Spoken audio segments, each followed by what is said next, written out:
Christopher de Souza.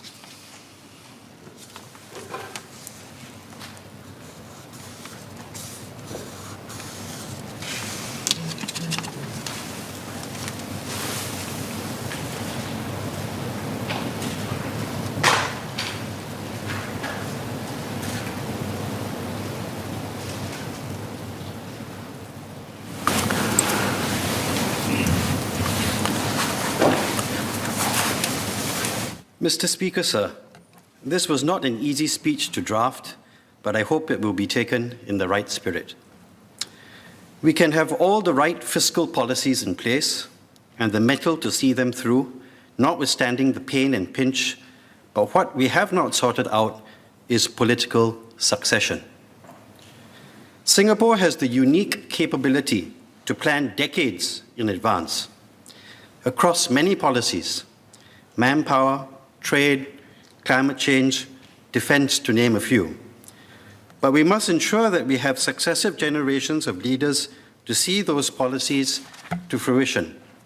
And Mr. Speaker, I say that political succession planning is key in this regard.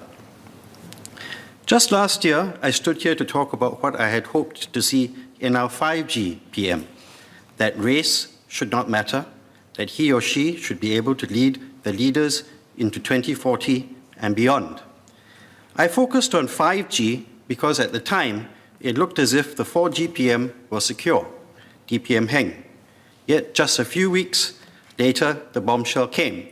DPM Heng had taken himself out of the running, citing several reasons. Don't get me wrong, I respect the DPM for that. It was an act of selflessness in the face of a force majeure, being the pandemic. In short, the DPM said the next PM should have a longer runway to the premiership and a long run in the premiership, that he, meaning the DPM, was not getting any younger and the pandemic was still getting longer. So Singapore was at the heart of DPM's decision. I respect that, but it does not solve the issue of succession. To make Singapore's long-term plans work, such as those contained in this year's budget, Singapore must have a long-term leadership succession plan. These are not my own personal musings. A recently published book by Shashi Jayakumar entitled A History of the PAP 1985 to 2021 was launched by the Prime Minister late last year. Dr. Jayakumar is not one to mince his words.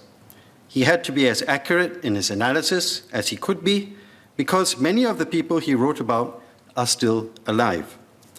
What was a central focus of his book? Renewal, principally leadership renewal. I was at the book launch and should at this point declare that I have known Dr. Shashi Jayakumar for 20 years. We were university mates, and I count him as a close friend. But putting personal affiliations aside, there were several themes that struck me as I listened to the 3 speeches given at the book launch. The first speech was given by Peter Shoppert, director of NUS Press, the publisher. Let me quote 2 poignant points he made, which put into context why the book and themes such as renewal had to be accurately recounted. This is what Shoppert said, and I quote, "It's a brave historian who writes a contemporary history. That historian is brave on at least 2 fronts. First, the contemporary historian writes about people who are very much with us. You will see in the book that interviews form a very important source for the book. And of course, interviewees have their own views and they can read what you've said about them. They can answer back. They might even be in the room when you've launched the book. They might even be invited to launch the book for you. Secondly, the contemporary historian must give a judgment on events as they are still current, as they are still playing out," unquote.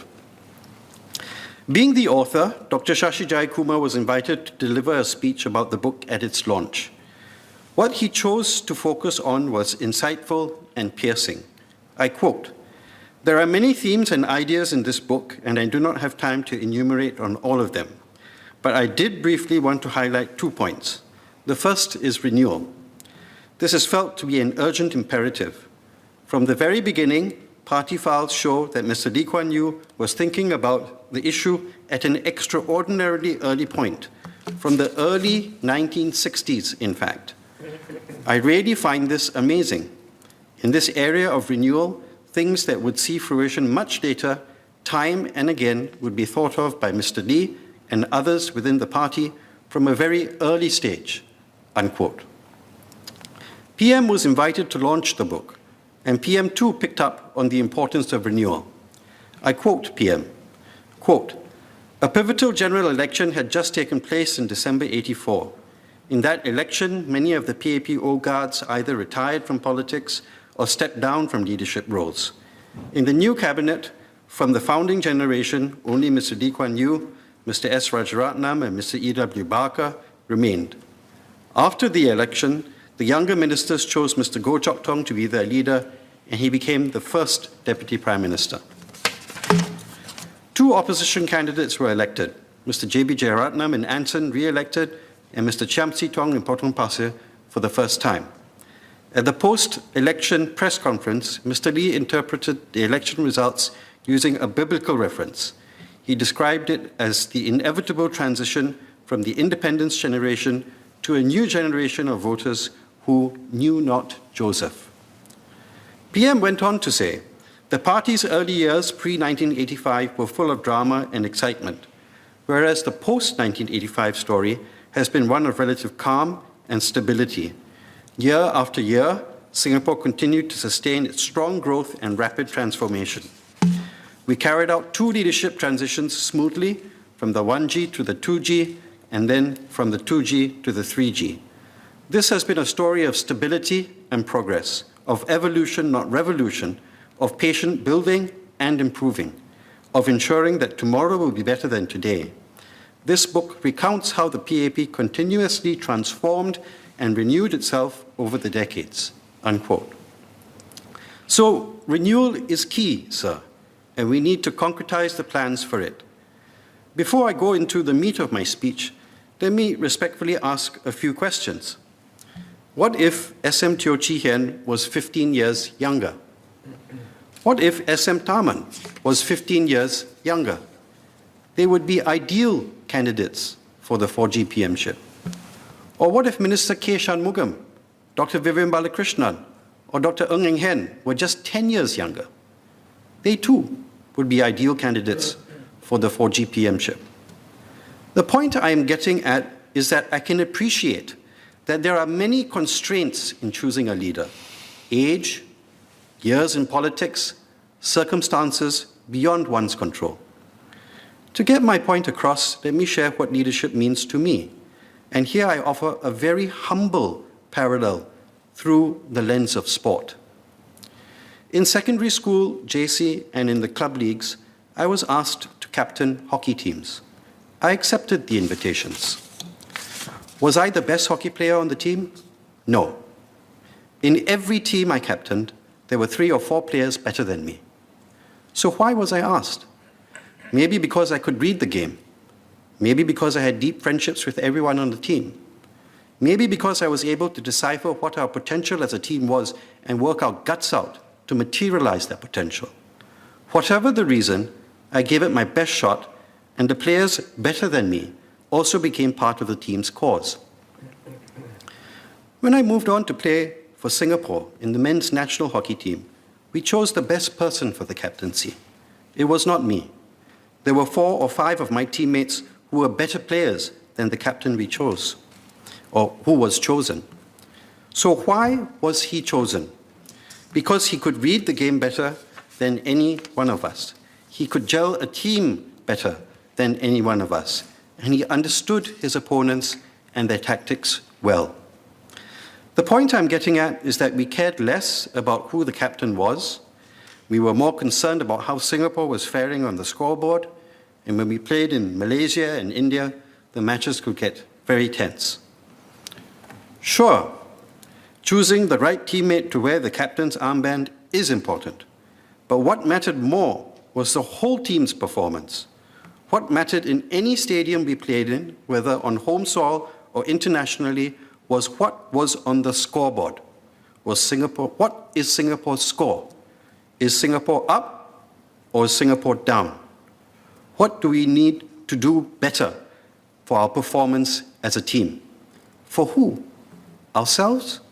No, for Singapore, and for the Singapore flag we wore over our chest.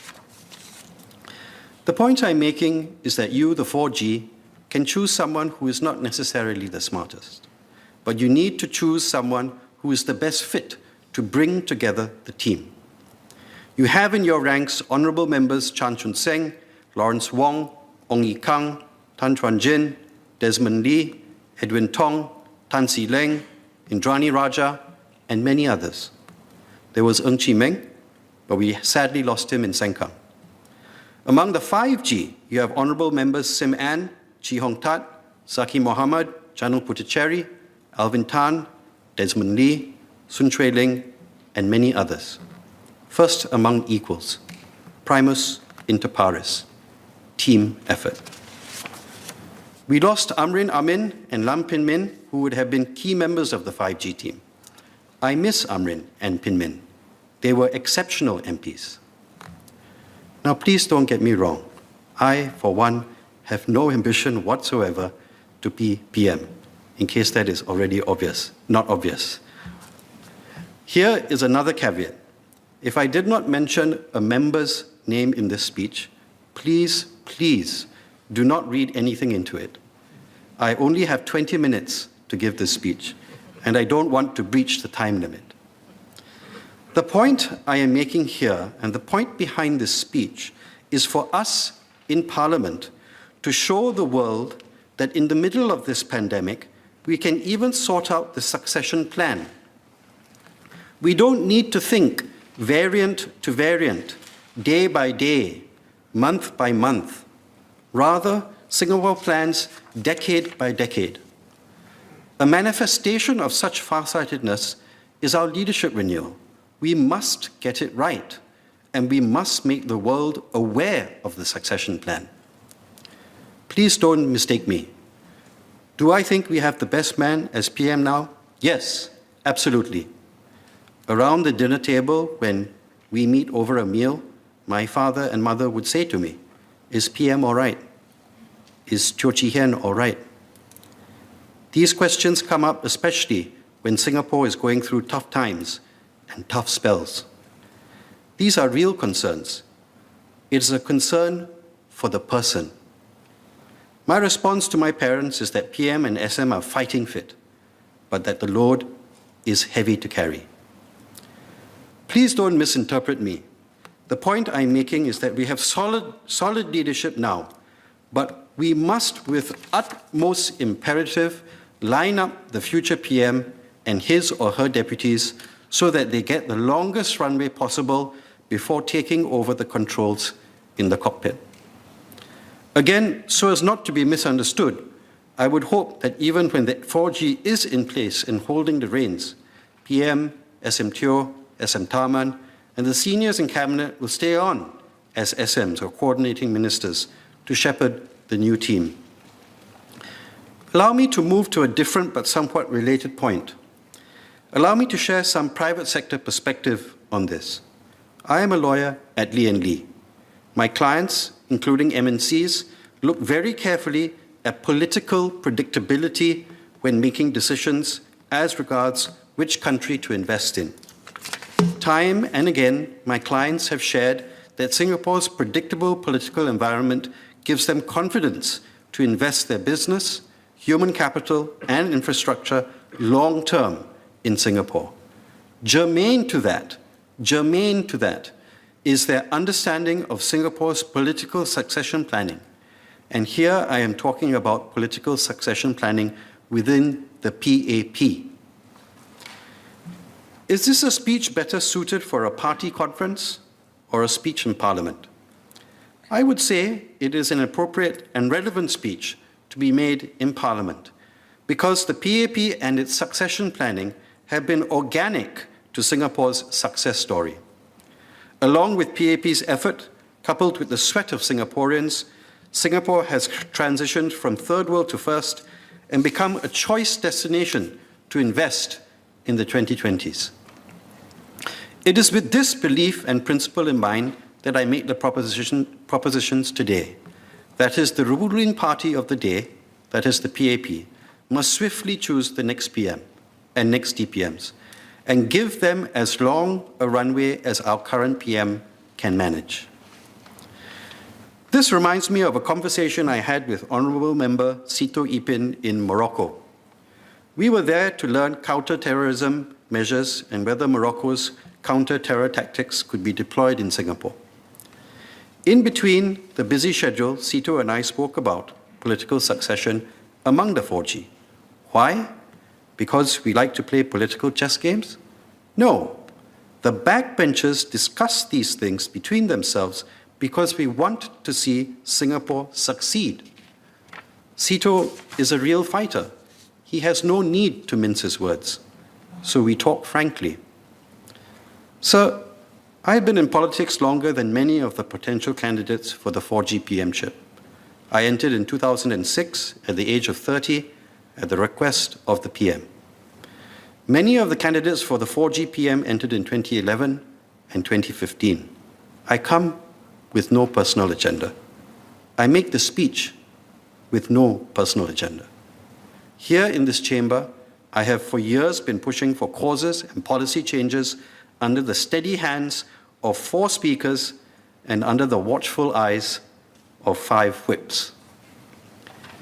Members, please know, in articulating these views, I have Singapore at heart. My humble message to the 4G is this: please apply your minds to succession planning and articulate swiftly your thinking and choice as regards leadership to Singaporeans. They deserve nothing less.